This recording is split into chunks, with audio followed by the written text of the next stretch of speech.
Well, good afternoon, everyone. Let's kind of get started. I am going to begin, hopefully, fingers crossed, to show you the two videos that I put online that are meant to help you understand how you can use your TI-84, either the new version or the old version of your calculator, to get these things called normal distribution probabilities, right? That's kind of where we left last time, and it didn't go too smoothly, but that wasn't your fault. It's just the way things are. So I'm going to share sound, and I'm going to go to here. And you are going to tell me, hopefully, that you are looking at Math 107. Is that what you're saying? Right. Now, there's a video here that explains how to use the TI-84 old, and in this video here, I got that shows you how to do the new one. So I'm going to click on this one. It only takes 5 minutes. I think we can afford 5 minutes. They did it much better than me because he has a better, I don't know what you call it, software or something that works. So here it goes.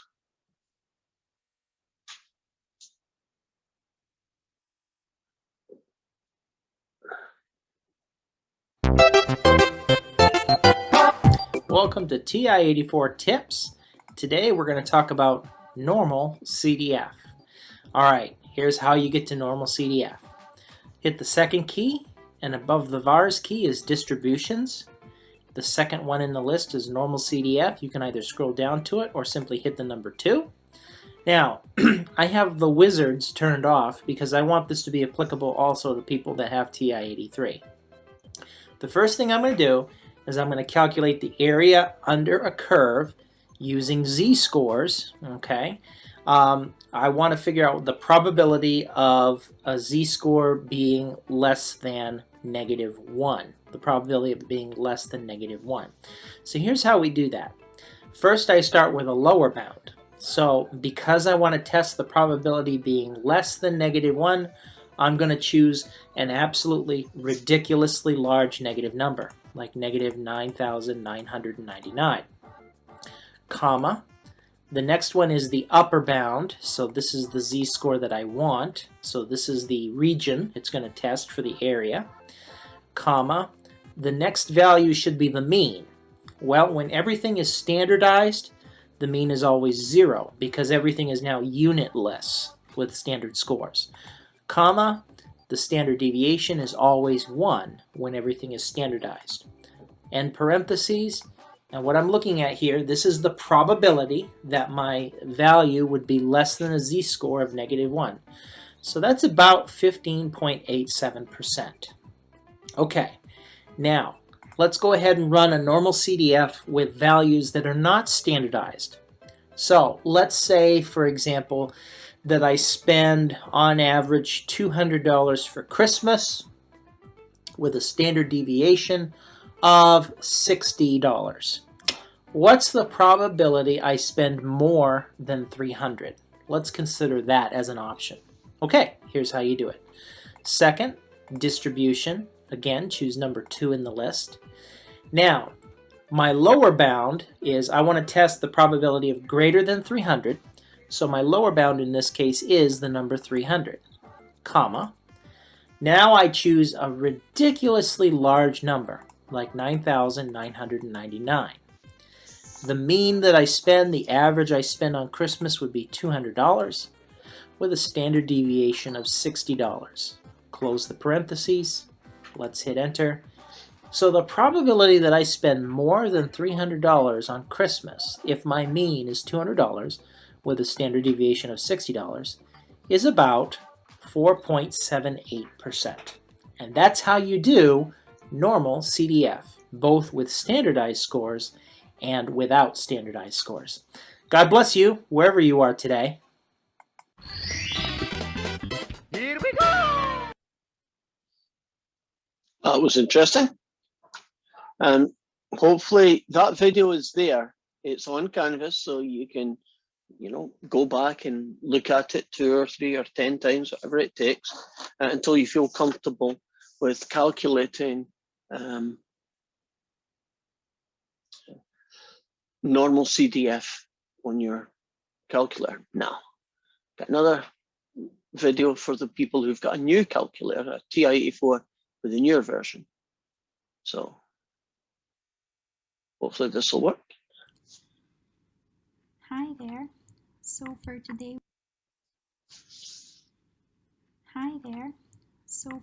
we're going to talk about the normal CDF functionality in your calculator, and that is going to be used when we have problems involving normal distributions. So I have here an example.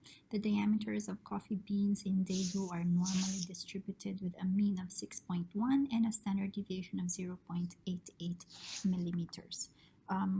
So before we start, it would be helpful for us to write this in proper mathematical notation. So we're going to say that, for example, the variable of the diameters is denoted by x. We say that it's normally distributed with a mean of 6.1 and a variance of 0.8 squared. So remember, the notation is going to be involving the parameter for variance, not the standard deviation. Okay, so ideally you should be graphing Wouldn't worry normal about that distribution curve particular and part. saying It's that the calculator you part have that comes later 6.1 as that we should your worry about. mean, and some indication that the standard deviation is equal to 0.8.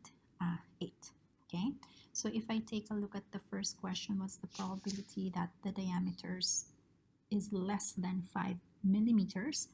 Notation wise, I should say the probability of x less than 5. Okay, and I'm going to go to my calculator to input what I need, and that will be using second vars, which will bring me to the distribution menu, and I choose normal CDF. Okay, we will never use normal PDF. So you identify the lower boundary, so it defaults to -1 times 10 to the 99. So we're not touching that. We're just going to set an upper bound, which is 5. Okay, so the mean is 6.1 and the standard deviation is 0.8, and that's our answer, 8.46%. So we're going to say 0.0846 to 3 significant figures. So if you were to draw that somewhere here, x less than 5, maybe this is the area that we actually are referring to. Okay, for the second one, if we want the probability more than 7, so around, let's say this is 7. Oops, let's say earlier that was 5, so this is 7.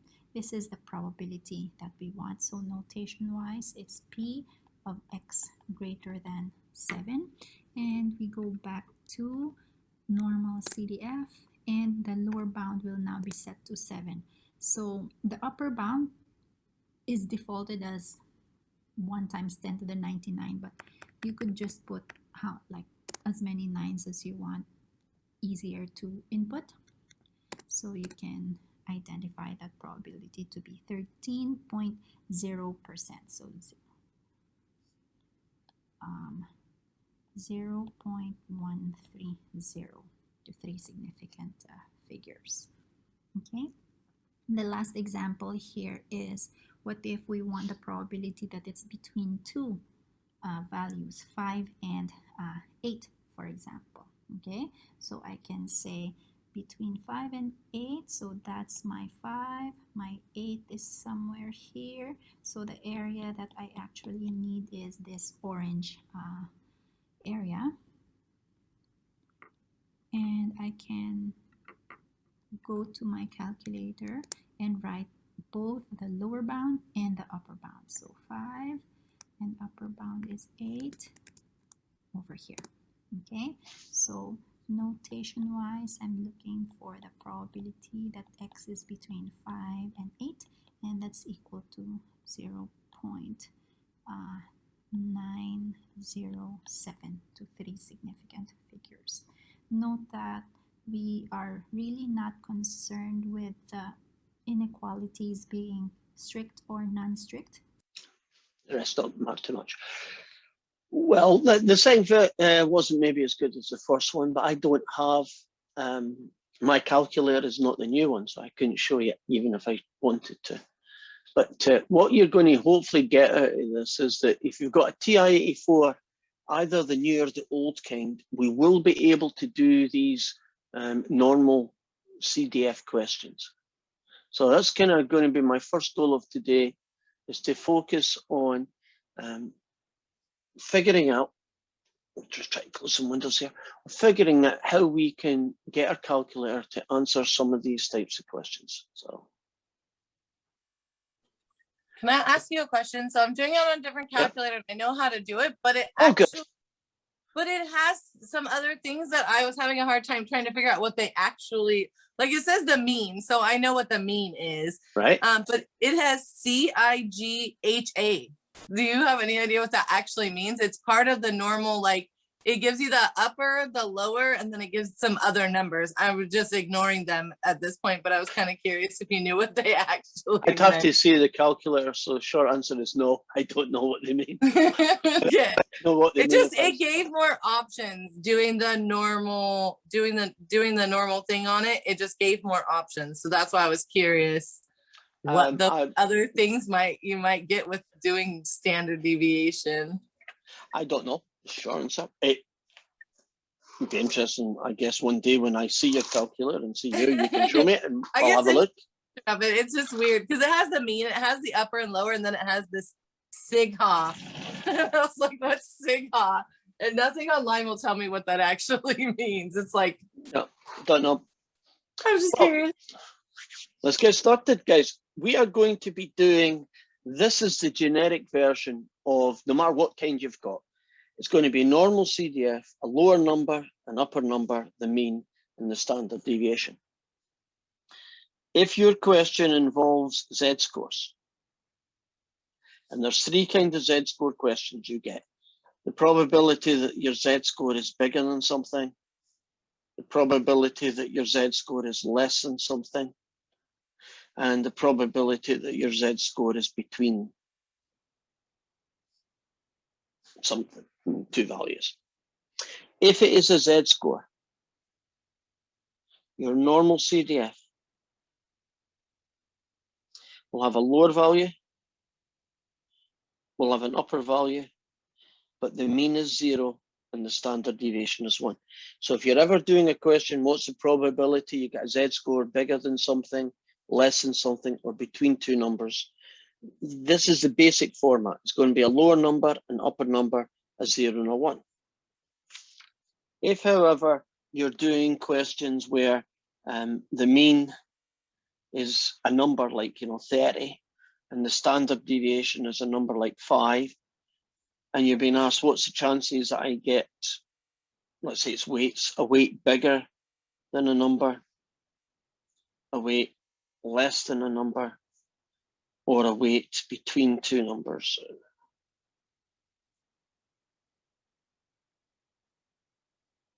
You'll find that they use X's rather than Z's, and that the mean and the standard deviation will change depending on each question. And when you have questions that look like this, you're going to have a normal CDF, and it's going to be lower, upper, and then in here goes whatever the mean of the story happens to be, in this case 30. And in here at the end, the standard deviation of whatever the story is, in this case it's 5. So these are the two basic versions. Z-scores have a 0 and 1. All the other stories where the mean and standard deviation changes is going to have a 30 and a 5. So that's kind of where we are right now. So I'm going to find the homework question. And I think it starts at 15. Yeah.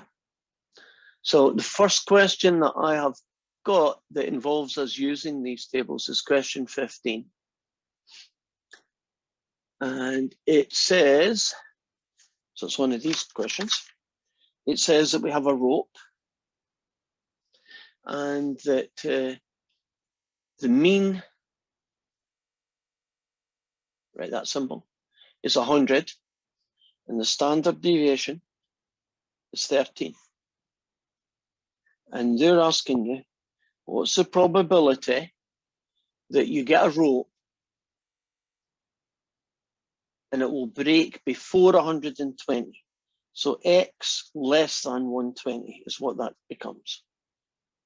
So I'll just read the story out to you, but you can check in your homework. Suppose that the breaking strength of a rope in pounds is normally distributed with a mean of 100 and a standard deviation of 13.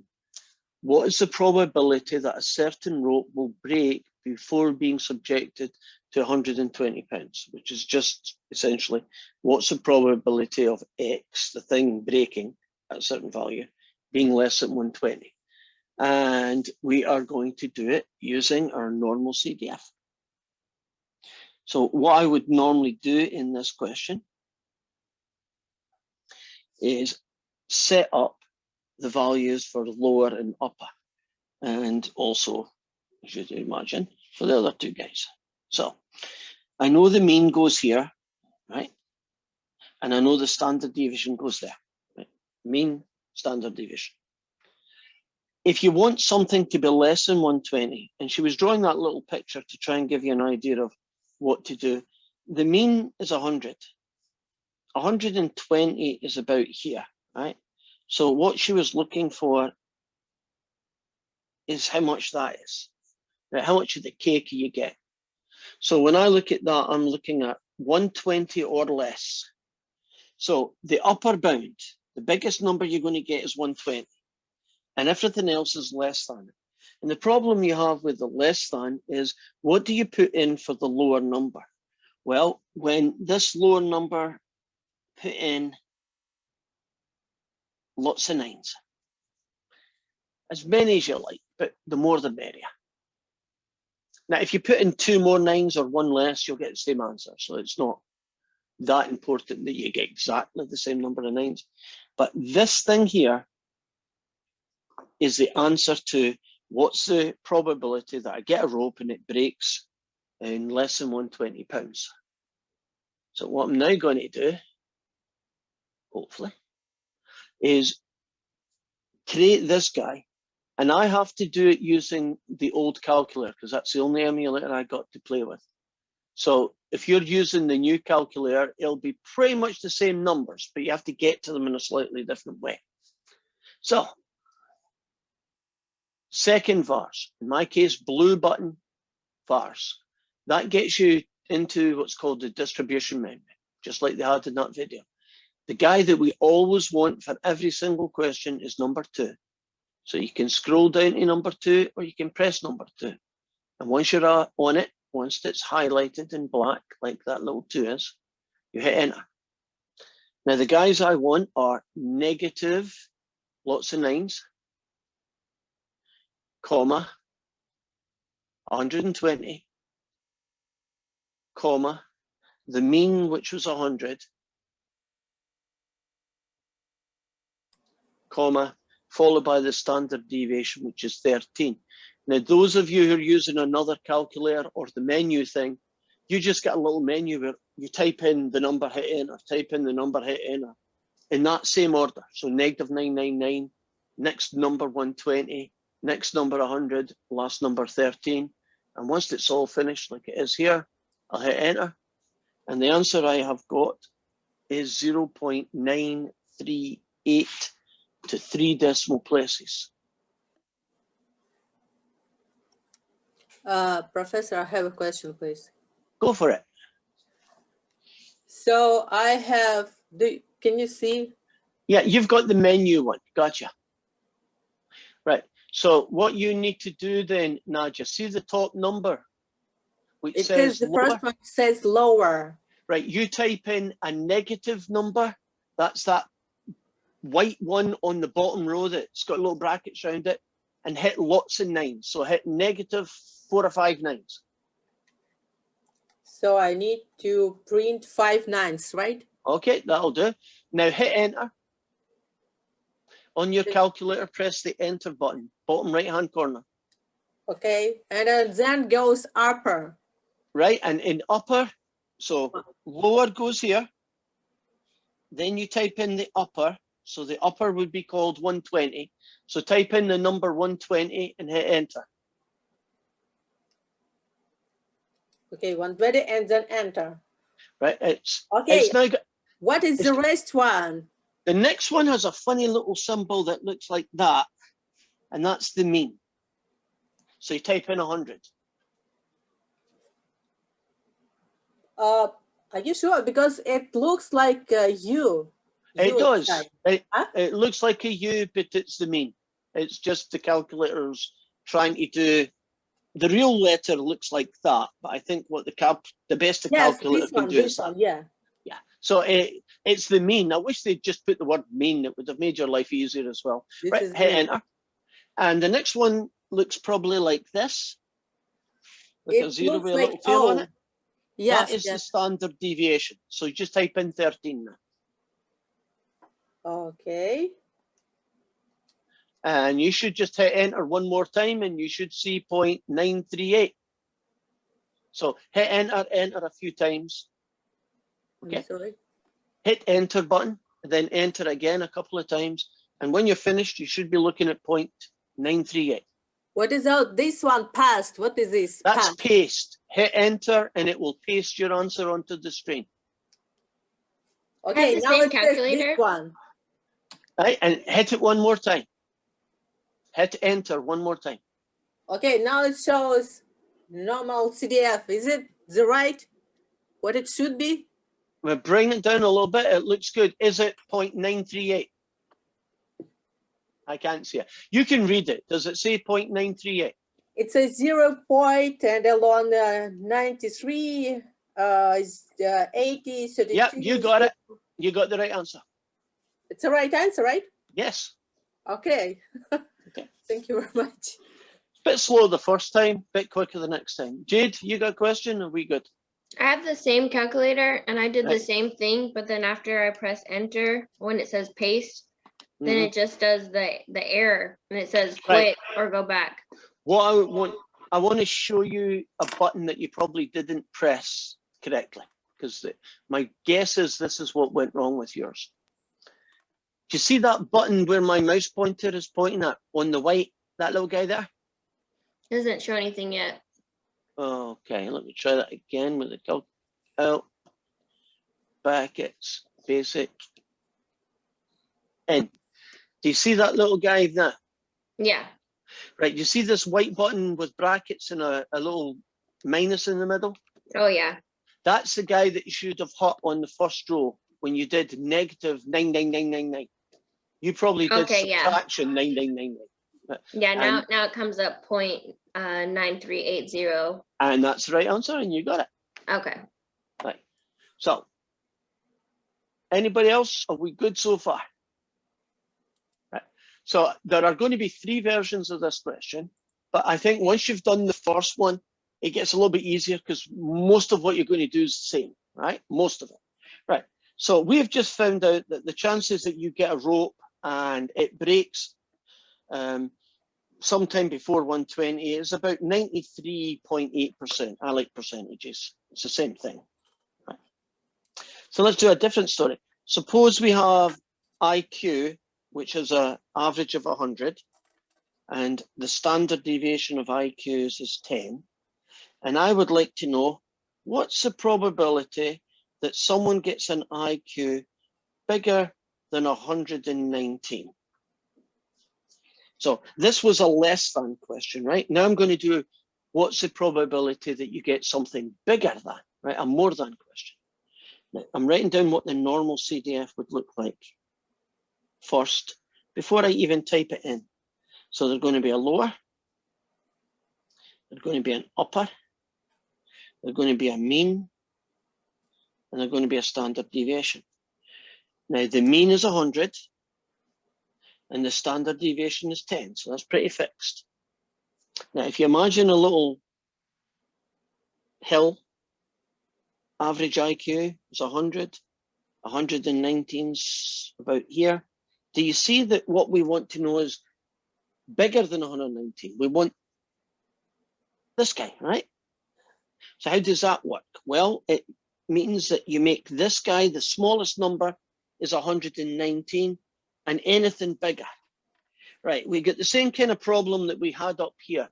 Remember the lower number, we had to fill it in with something and we just put a ridiculously low number, like negative 9,000 and all that.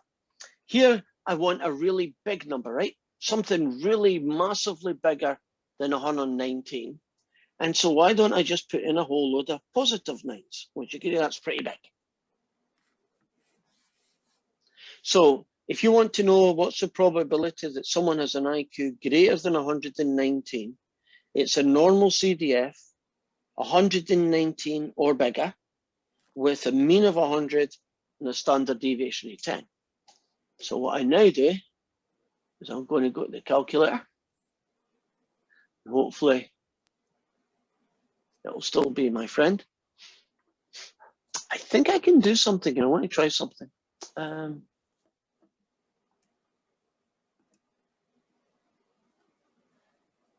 No, that's not what I want.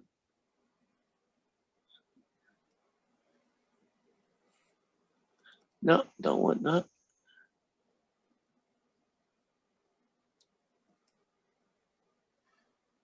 I thought there was a feature where I could have. No, okay. What I'm going to do on this one then is, well, switch it on, clear that out of the way. Second var again, blue button, vars to get distribution. Choice number 2, did that before, enter. And our numbers were 119, comma, a ridiculously big positive number, so lots of nines, comma, the mean of 100, comma, and finishing with the standard deviation of 10 in the little bracket. So what you see there is pretty much identical to what I had in the paper, right? 119 or bigger with a mean of 100 and a standard deviation of 10. And then for me, I just hit enter once. For those in the new calculator, you hit enter, I don't know, 3 times or something like that. And the answer I got here is 0.029 if you round it off. Let's see what that looks like.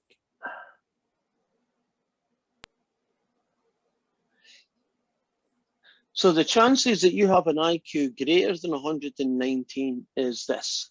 As a decimal, that's about 2.9%. Can you see that having a high IQ is quite a rare thing? You agree? If you know anybody with an IQ of 119 or better, they're definitely in the top 3%.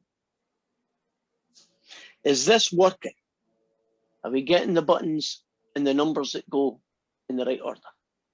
I'm getting the buttons and the numbers, but I'm still a little bit confused when I want to make sure that I have the lowest number in that lower one with the 99s and then the upper one, like making sure I have a good note on it so I don't forget. Okay.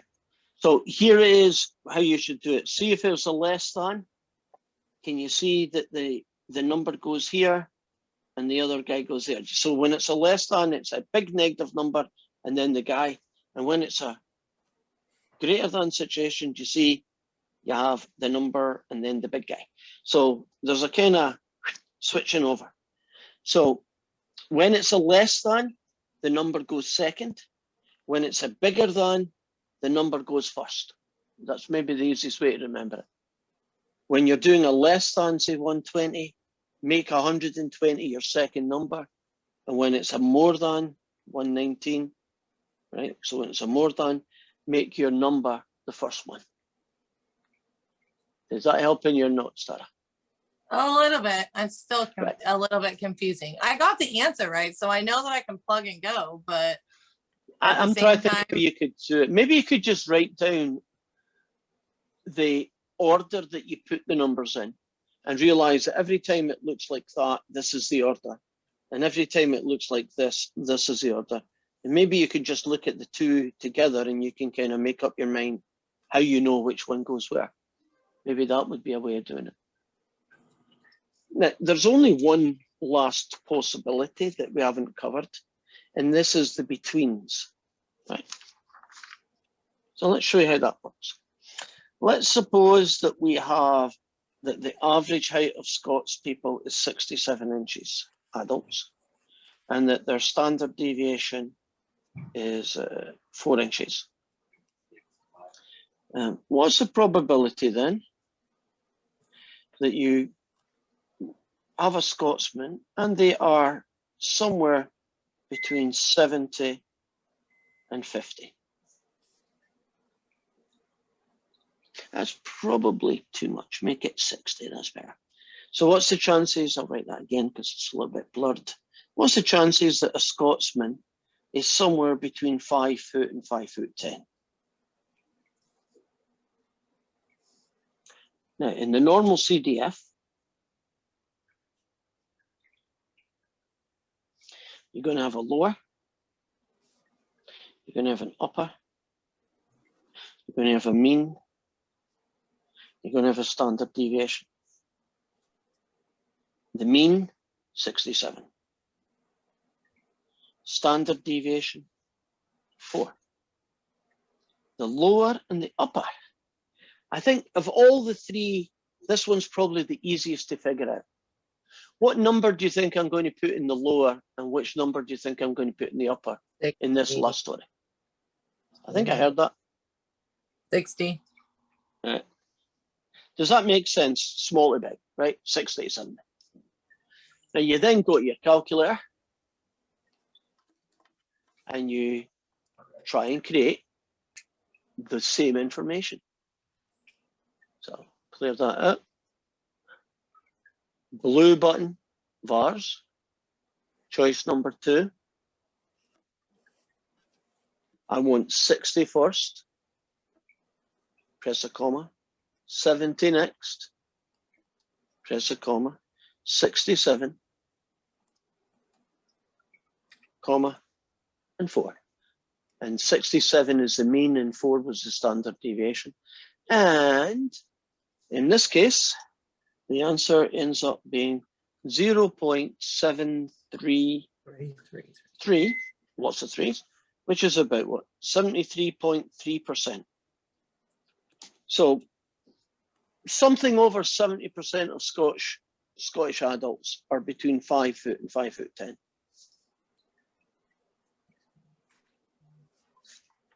So we have a less than, we have a greater than, and we have a between.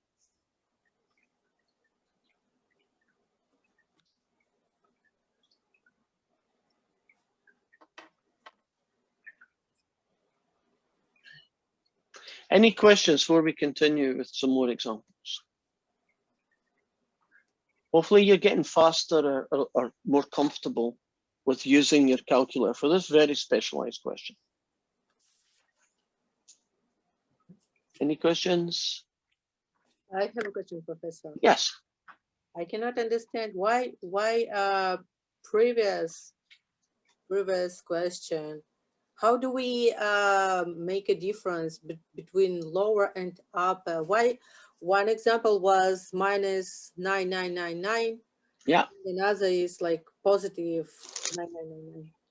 So if I put them, basically, I'll do some examples here. Right. Suppose we have a story where the mean is 50 and the standard deviation is 10. Right.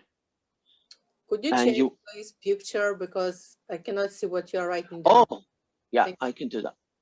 Let's show you the 3 situations right next to each other. That might help you to be able to find how you write them.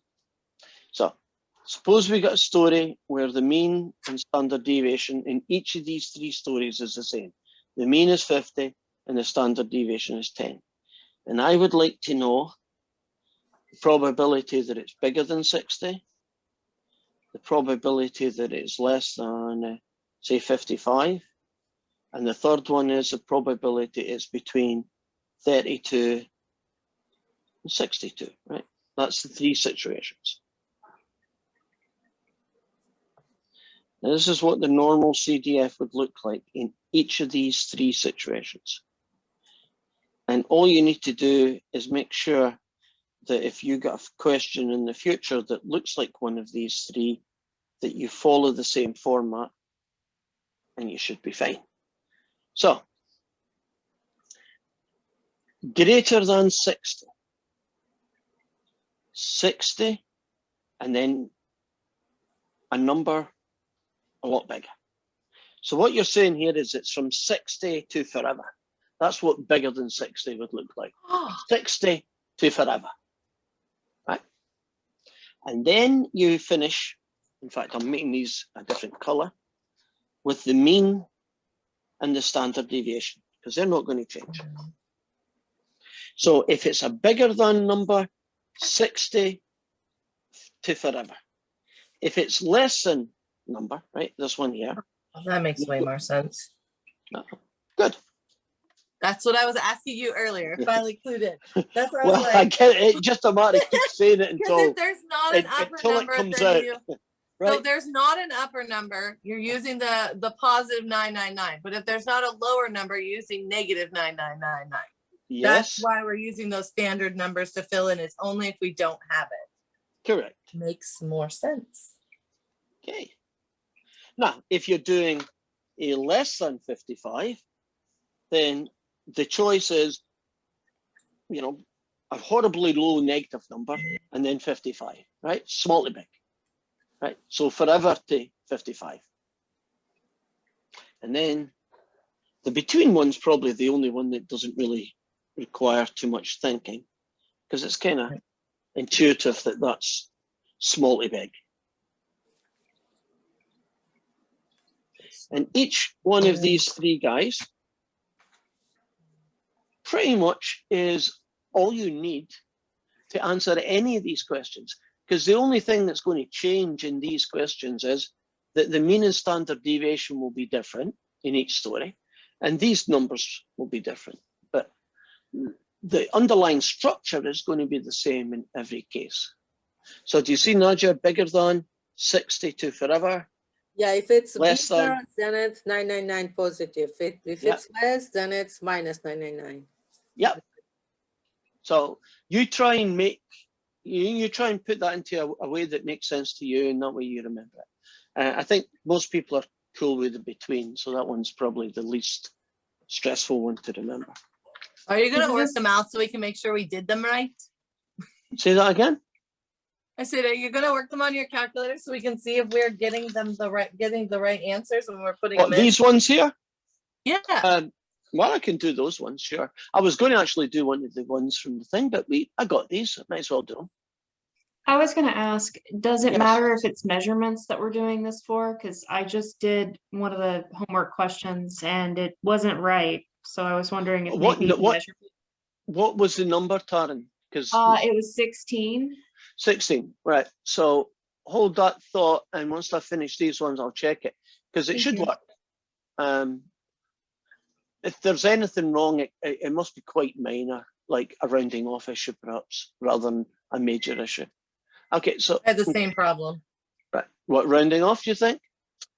No, just that it didn't work. That's why I was trying to figure out what I was doing wrong. So I don't know. Okay, let's do this one then. This, you can't see what the question is now, but I'm just reading it out loud. This is a greater than 61. So that was the first one of the three. So second var, choice number 2. And I'm going to do 60, comma, lots of 9s, comma, the mean is 50 and the standard deviation is 10. And when I hit that one, I get the answer 0.159 if you round it off. Yes. So I'm assuming that one worked out well. Sorry. So we'll move to the next one. Second distribution again, choice number 2. Only this time we're doing the less than 55 one. So the less one, Nadia, is where all those negative 9s come from. And then I put in the 55. But I finish with the same mean, which is 50, and the same to standard deviation, which was 10. And when I do that one, I get 0.691. And then the last one is the between one. So second var, choice number 2, and it was between 32 and 62. So 32 first, comma 62 second. And then you finish with the same mean, which is 50, and the same standard deviation, which is 10. And the last one gave us an 849.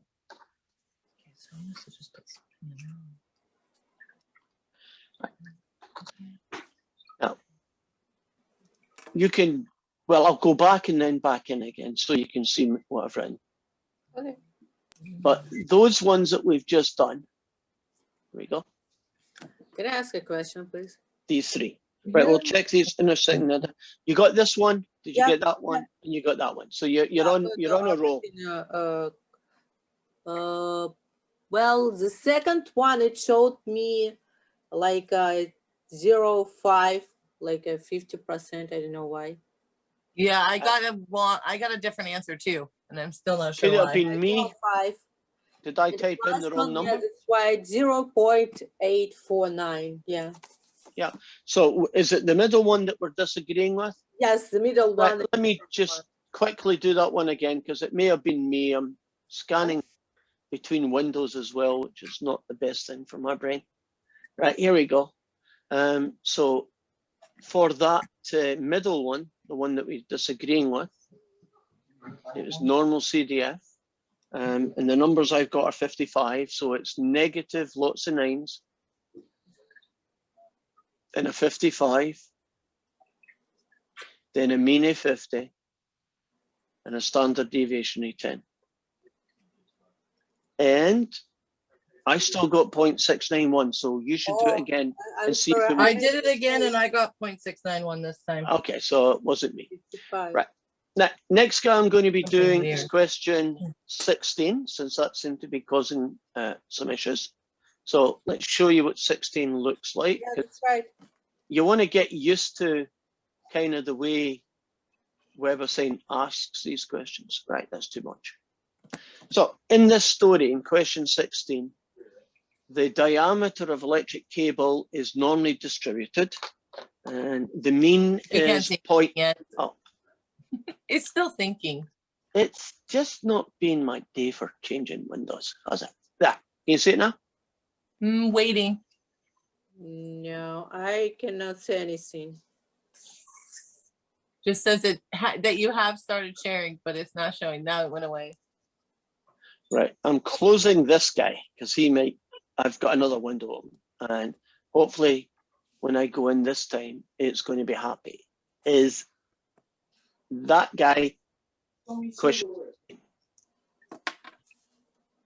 Can you see? Mm-mm. No.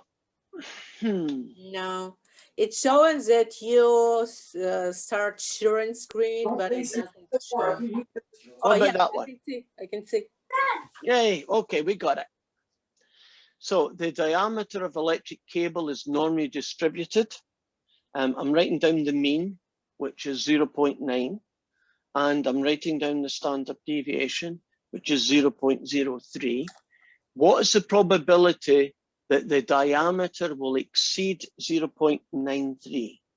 So we are looking for exceed 0.93. So let me return to this screen and show you how that would turn into a normal CDF calculation. If you imagine the mean is 0.9 and about here is 0.93, the chances that it exceeds means bigger than, right? So my normal CDF is going to come from the probability that X is bigger than 0.93. The mean is going to be 0.9, that's going to go there. The standard deviation is 0.03, that's going to go there. Okay, if you're greater than 0.93, what goes here and what goes here? So that's the trick. What number goes here on the left if you want to do a bigger than 0.93? I did the exceeding part, so it was the 0.82, and then the second one I did 9999. Okay, so it keeps changing the numbers for you, right? Oh yeah, sorry, I'm talking about the one for me, but yeah, the 93 for you. So, right, so for me, it's going to be that guy, right? And for you, it'll be 0.83 or 0.88 or whatever it said, okay? So far, so good? Are you happy Yep. about a greater than being this? The next bit is, of course, the calculator part. I don't think this is going to be a problem when I switch over, but who knows where things are going today. Right, can you see the calculator? Yeah. Oh, got lucky. So second var, choice number 2, and the guy I had was 0.93, then a comma, lots of 9s, then a comma, 0.9, a comma, and then 0 point, the standard deviation, in my case, that one. So it's 0.93 to 9,999, comma, the mean of 0.9, comma, a standard deviation 0.03. And the answer I'm getting for that is 0.159 when you round it off. So I did exactly what you did, but with my numbers, I got 0.252, and then it again was wrong. Okay, let me put in your numbers now, and I'll just do it and see what's going on. So for choice number 2, you weren't using 0.93. What were you using? Really? Shush.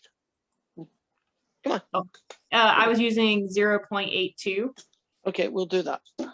And then 99999. Right. We'll do the 0.82, comma, lots of 9s. And then the mean was 0.8. Is it 8? Yeah, okay, 0.8. Yep. And then the standard deviation was 0.02. And the answer is 0.159 if you round it off. What? I for some reason got 252.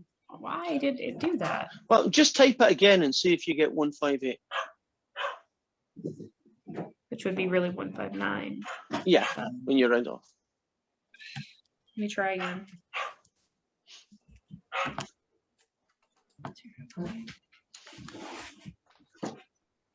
Okay.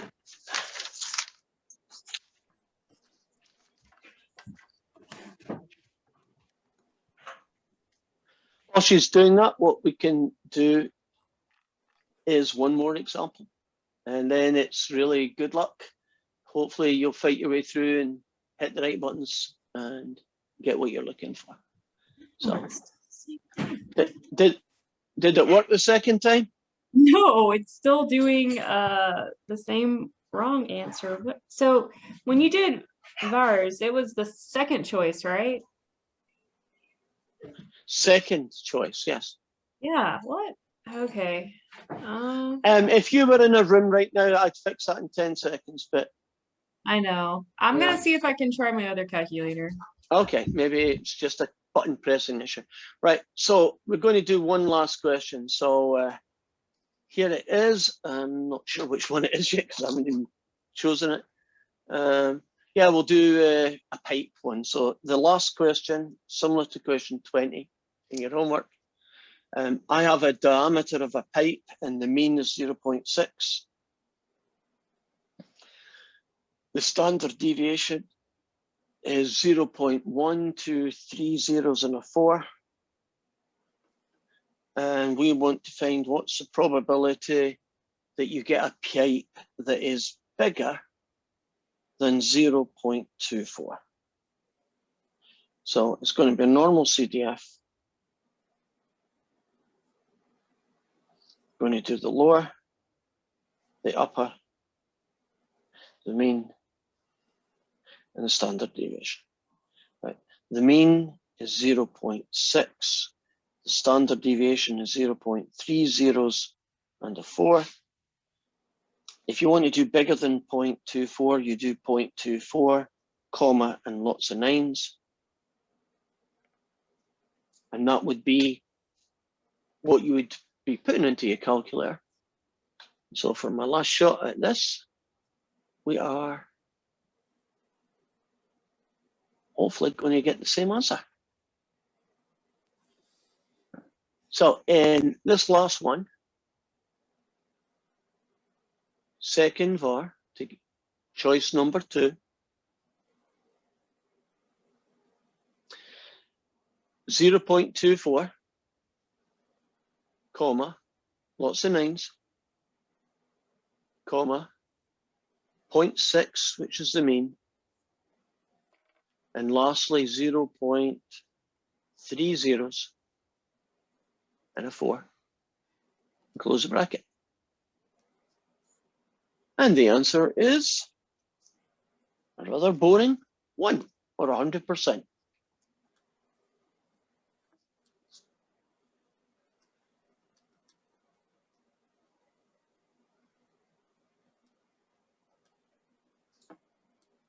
Okay, we're going to have to move on, I guess we could spend forever on these, but we haven't got the time, unfortunately. So is there any last hiccups that we want to get sorted out right now? If you have issues, remember 10 o'clock is my office hour. We can kind of do a one-on-one thing, which might make it a little bit easier for you to show me your calculator, and I'll be able to, maybe, I hope at least, figure out why it's not working. Are we good? Right. So, Professor. Yes. Why do we take for a lower or for upper, namely 59 number? Why don't we take like 99 or 999 or 4 nines? We just want a big number. And so you could do 4 nines if you wanted. You could do 8 nines in a row if you wanted. It shouldn't really change the answer. But you need a decently sized big number. 9 wouldn't be big enough, right? Because you could get a lot of situations where, you know, you could get an answer more than that. So that's the only reason. So if your question is why is it 5 nines, I think that's a good compromise to be a really big number. And that's what you're looking for. Mm.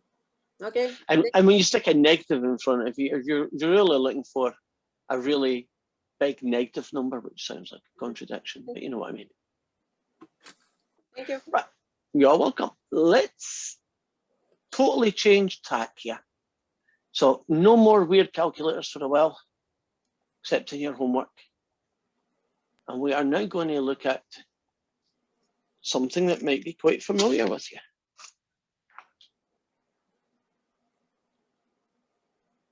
We're going to look at coordinates.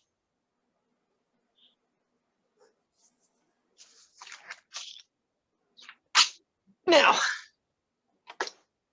of course, I don't have square paper, but pretend I do.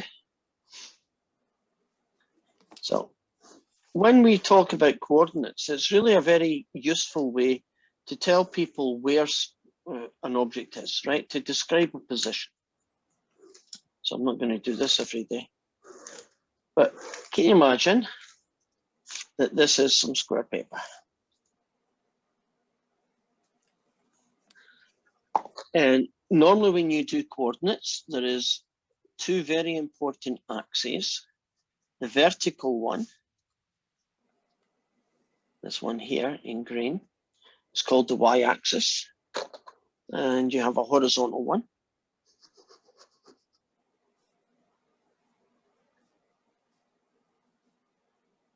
And the horizontal one is called the x-axis. And when we give coordinates on a point, what we do is we give you 2 numbers, like 1, 3. And this is hopefully all review to you. That's called the x-coordinate.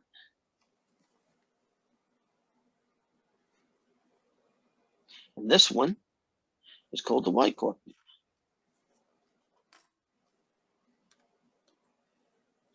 And if you wanted to do, I plot this point, you'd go well, you'd lose something like this.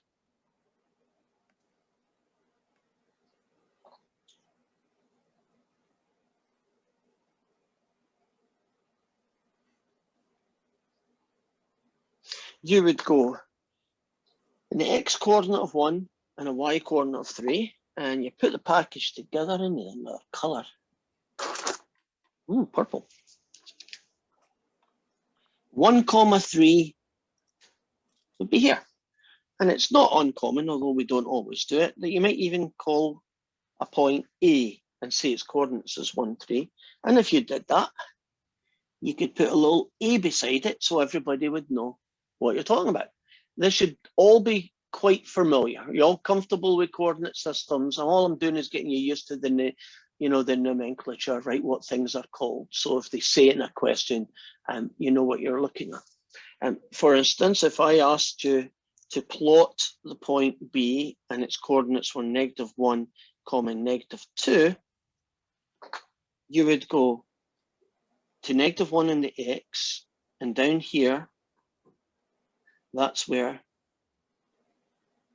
B is. Now, for some reason, people get a little bit confused by these two guys. Suppose we have a guy C and its coordinates are 0, 2, and we've got another guy D and his coordinates are 2, 0. And they tend to get these two guys mixed up. In other words, they plot them in the wrong place. If you wanted to do the coordinates of C, 0x coordinate and 2 in the y coordinate, are we all happy that it should be there? 0 along and 2 up. Now, what about D, which coordinates are 2, 0? Well, won't that be 2 along and 0 up, which would make D here? And it's these two that people tend to get switched around for some reason. Some people do. Hopefully not you.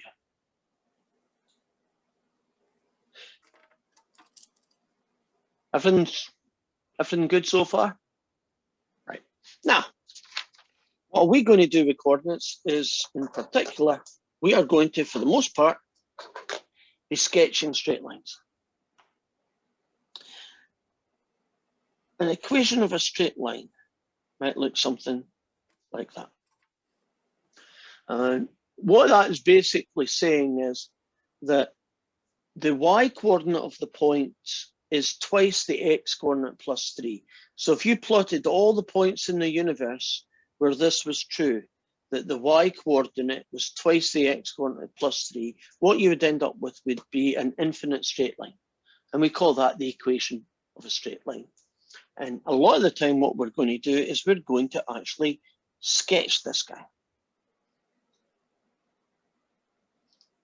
And one of the most common ways of sketching a straight line is to create a table where you plot, or you find at least, typically 3 points that are on the line. Now, they could be nice and tell you who the x coordinates are, in which case your job is half done. So if they did that, you might get an x coordinate of -2, an x coordinate of 0, and an x coordinate of 1. And if they tell you the x coordinate, you can use this formula here to figure out who the y coordinate is going to be. So for instance, when the x coordinate is -2, the y coordinate ends up being, I believe, -1. So I guess -1. And if you do it with x equals 0, you get 3. And if you do it with x equals 1, you get 5. Now, if you were doing it by hand, which we're not going to, but if you were going to do it by hand, you would have square paper. I'm not going to do all those lines anymore, but you would find the point 2, -1. -2, sorry, -1, that one. You'd find the point 0, 3, which is that one. And you'd find the point 1, 5, which would be that one. And then you would hopefully have a nice straight line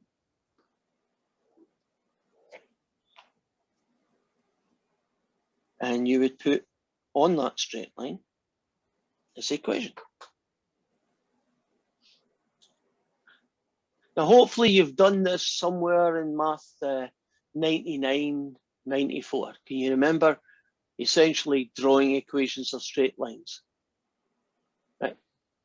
Creating a table, and then from that table, you can then get 3 points. Can you remember why we do 3 points and not 2? I mean, because technically, couldn't I get the same straight line if I only plotted 2 of the points? But we normally ask you to do 3.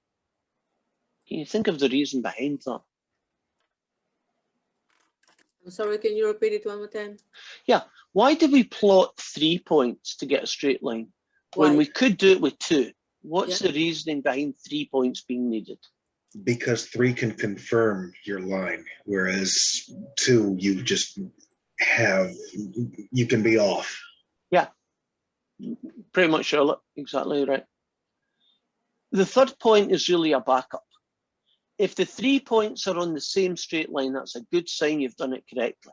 But suppose you only did 2 points.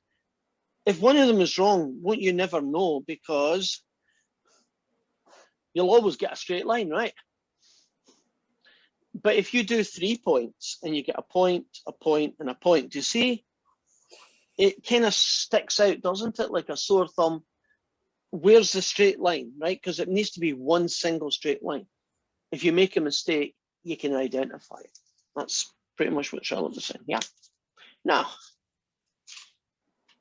I did the X's as if that was part of the question, but that's probably not going to be the case every time. So if you're being asked to complete one of these tables and then sketch the thing, but you're given no information about who to pick, then you're kind of in charge, right? If this is a very simple one, not unlike the one I've done here, since you're in charge, can't you pick any X coordinate you like? But it's probably a good idea to pick X coordinates that aren't silly. Couldn't I pick an X coordinate of 5,042,000? Theoretically, I could. Wouldn't that be a stupid one to pick? That would be a daft one for me to pick. So give me some numbers that are very often used that tend to be easy to calculate and come out with nice, easy to use numbers. What are the kind of X's that you would pick? 0, 1, 3. I'll do. 0, 1, 3, 0, 1, 2, 0, 2, 4, you know, numbers like that. I'll take 0, 1, 3. That's what she said. Now I'm doing the next bit in my head, so you're just going to have to trust me on this. But if you plug in 0, the y coordinate is -1. If you plug in 1, the y coordinate is 1. And if you plug in 3, the y coordinate is 5. And since I don't want to draw another one of these tables, I'm just going to use this diagram. 0, -1, 1, 1, and 3, 5. And that would be my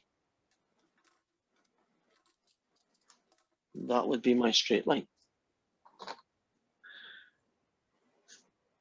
That's quite different from what we did at the start of today. Would you agree that it's not got a lot of overlap of any kind? But there is a big bugaboo. If you get this done and you get it quick, your life's going to be so much smoother. But you might have to work on this. We are going to do that same thing, but we're going to do it in WebAssign. And you might be thinking, how on earth can WebAssign draw grids and all that good stuff? Well, it can.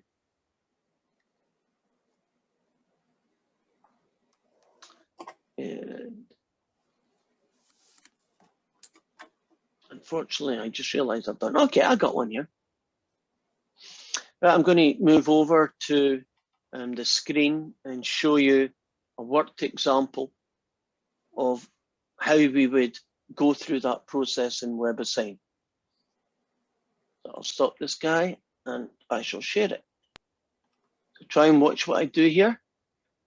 After you've done it a couple of times, it gets easier. Are you looking at WebAssign? Okay. I might have to shrink it one last smidgen, unfortunately. There we go. Right. Find 3 ordered pairs that satisfy this equation. So they're not doing it in the form of a table, but if you look really carefully, don't they have the x coordinate already written? Right, so we're going to sketch the line y equals x plus 2. It's going to appear in this grid here later. But right now, this is the equivalent of my table. So when x is 0, y is nothing plus 2 is 2. When x is 1, y is 1 plus 2, so that's 3. And when x is 2, y is 2 plus 2, and that is 4. That wasn't a big deal, right? You're comfortable with that bit, right?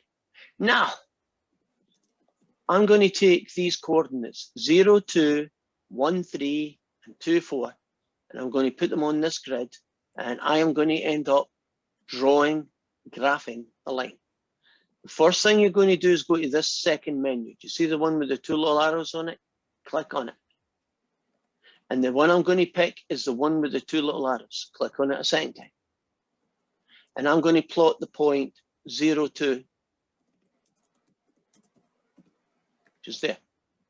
I'm going to plot the point 1, 3, which is there. Do you see the blue line? It does the joining up. Now, technically speaking, shouldn't I also be putting in the 0.24? But really, all you can do is use it as a check. Can you see that the 0.24 is on that same line? So I know I've drawn the right line. So you put in the first 2 numbers, you know, whatever 2 you feel like, as long as they're correct. And then you kind of use the coordinates of the third one to make sure you didn't screw up. Let's pretend for a minute that I can't count. And I thought this answer was 1, 5, right? Good help. Let's delete that, right? Let's suppose I thought it was 1, 5. So I would go this guy, first one. I'd go 0, 2. Then I'd go 1, 5. And then I would check, is 2, 4. See where 2, 4 is at the tip of that green pointer? Can you see that's nowhere near the straight line? Isn't that a check that I screwed up? You know, the third point doesn't fit. Now, if you do it correctly, of course, this guy was 3. Delete this out. I could have chosen to do the first and the third point because I want to. And that would be 0, 2. And then I'm going to choose 2, 4. And I'm going to ask it to check it for me.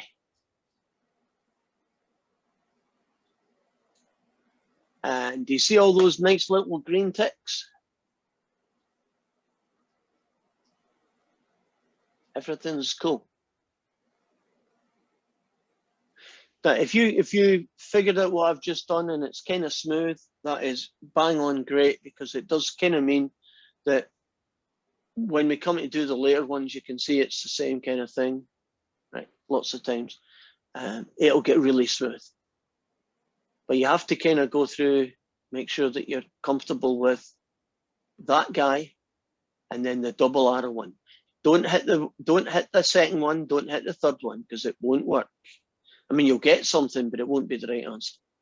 You have to hit the first one twice, right? Like that guy. Oh, there's something interesting. I just saw it do. No. I thought it changed color. It went black.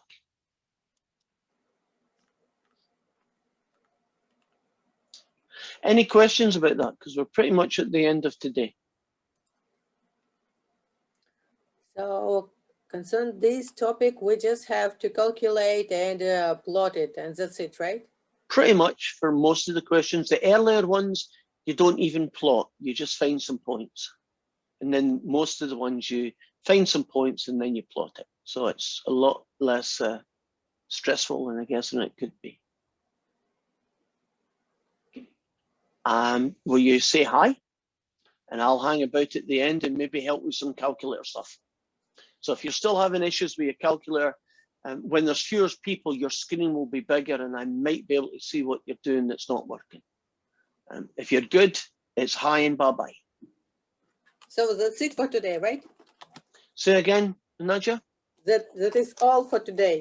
This is all for today. Okay, thank you very much. You are welcome.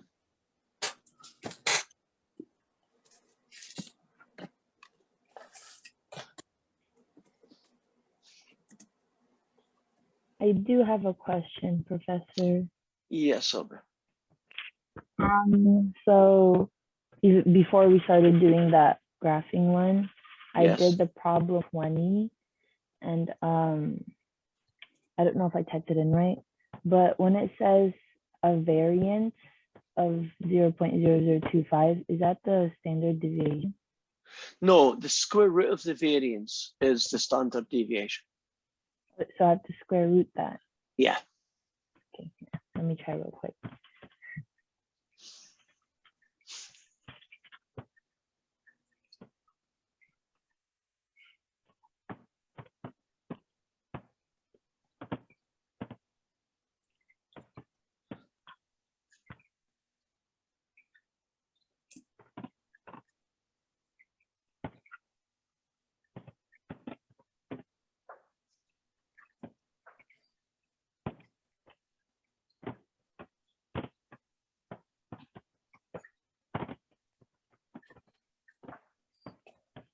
Professor, I have a question Yes. too. Would it be okay? Yes, sure. That's what I'm here for. Okay. I want to spend some time at the end of today because I know there's calculator issues and all sorts of issues, and 10 o'clock doesn't work for you. So that's kind of why we finished early. Anyway, what you were saying, Ron? I have a question for 14.3, number 5. I'm not really sure how to do that one. So 14.3, number 5. Aubrey, how's your thing going? I'm still typing it in. Okay. On my calculator. No And then problem. I'm about to type it. Okay, so I'm looking at Romy's one, I hope. What's your last name, Romy? Romy, where are you? Sorry, it's Mahoney. I can't have, God, my eyesight. I found you. Okay, I'm just loading your one up because then I can check it. So it was question 5? Yes. Okay, so I'm just picking up your version of 5 because the numbers randomize if I'm not careful. Okay. I'm on the same thing. Like I'm still kind of trying to go back and figure out some of the old ones. Okay, And 5 was so one of them.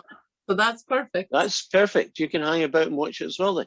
So what percentage of the total population is found between the mean and the Z-score given? Right, and the Z-score given was 1.6. And they really could have phrased it in a clearer way. So let me try and write down on paper what it looks like. It's a Z-score question, and we're being asked to find that it's between. And we know it's between the mean and 1.6. So it means that. And you might say, well, wait a minute, why does that 0? The mean of Z-scores is 0. So they could have just said to you, what's the probability that you get a Z-score between 0 and 1.6? Instead, what's the probability you get a Z-score between the mean and 1.6? That's just kind of what they did to you. So Thing died. now I should be able to do that on the calculator. But before we do that, let's set up the normal CDF so I know what I should be typing in. It's a lower, it's an upper, it's a mean, and it's a standard deviation. Now the lower is 0. I thought these were the ones where it was like data equals the means plus the score or whatever when they gave it to you. I was just curious. I know that was the way you were showing it when we were doing it the other day. I think that's different questions in this, but I know what you're talking about. Okay. Yeah. So let me double check that that is what I believe it is. What percentage? Yeah, it is. It's what I've just been saying. So Okay. I will hopefully set this thing up. Come That's on, why. Zoom. There we go. Come on, Zoom. Let's check it back in. So second distribution, choice number 2. It's from the mean, which is 0, to 1.6, comma. The mean of the z-scores is always 0, and the standard deviation of the z-scores is always 1. So the answer I'm looking at is 0.445.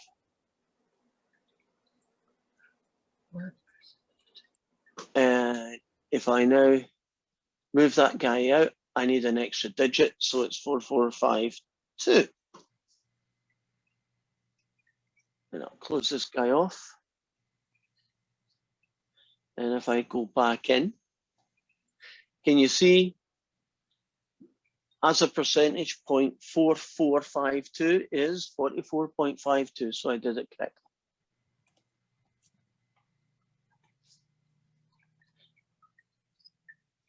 Okay. So I'm guessing it's the same thing for number 6 and 7.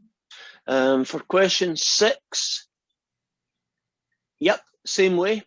Okay, And question 7, yeah, but in question 7, it's going to be from negative 0.5 to 0.